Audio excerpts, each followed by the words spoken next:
Greetings, I am Galactax and today we are going to talk about R6 versus R15. Let's start with R6, cause this is just my opinion.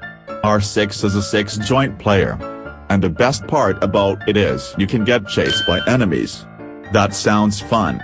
And another thing I like about R6 is that it's better and original like in 2006.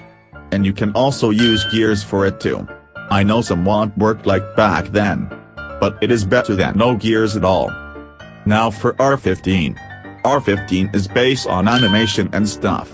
That's cool, I'm fine with that. But the bad thing is you can't get chased by enemies. Which is really stupid and unoriginal. But I prefer R6 because it's better than R15. Sir, what about Anthro avatars? No. This video is about R6 versus R15.